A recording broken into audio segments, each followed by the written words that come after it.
আলহামদুলিল্লাহ আল্লাহ রাব্বুল আলামিনের দরবারে লাখো কোটি শুকর যে রব্বুল আলামিন আমাদের সকলকে আজকের এই পবিত্র জুমার দিন জুমার মসজিদে জুমার নামাজ পড়ার উদ্দেশ্যে আসার তৌফিক দিয়েছেন।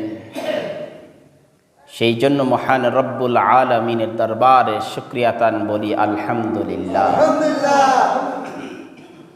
আমরা যারা আল্লাহর ঘর মসজিদের মধ্যে আগে আগে চলে এসেছি, আমরা আসলে কি ক্ষতিগ্রস্ত হয়ে গেলাম, লোকসান করে ফেললাম, নাকি লাভবান হয়ে গেলাম? হাদিস শরীফ প্রমাণ করেন, আল্লাহর ঘর মসজিদের মধ্যে যখন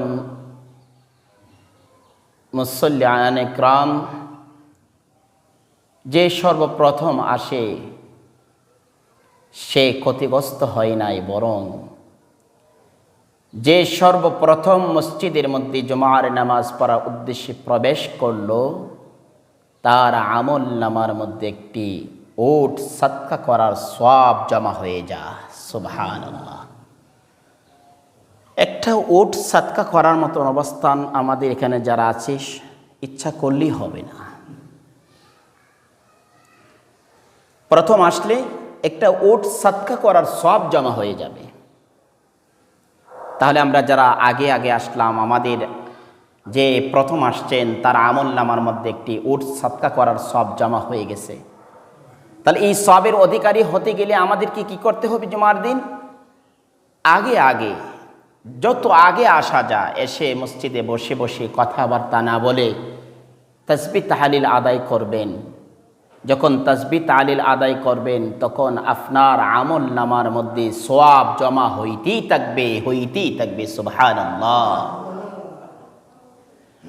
আল্লাহর ঘর মসজিদের মধ্যে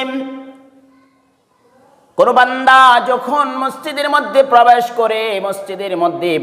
করিয়া যদি বান্দা তাসবিহ তাহলিল কোনো কিছু আদায় নাও করতে পারে, আর ওই বান্দা যদি প্রবেশের সময় ইতিকাফের নিয়ত করে প্রবেশ করে, তাহলে তার আমল নামার মধ্যে নফল ইবাদতের সওয়াবগুলো জমা হয়ে যায়। মসজিদের মধ্যে আগে আসা ফজিলতের কাজ।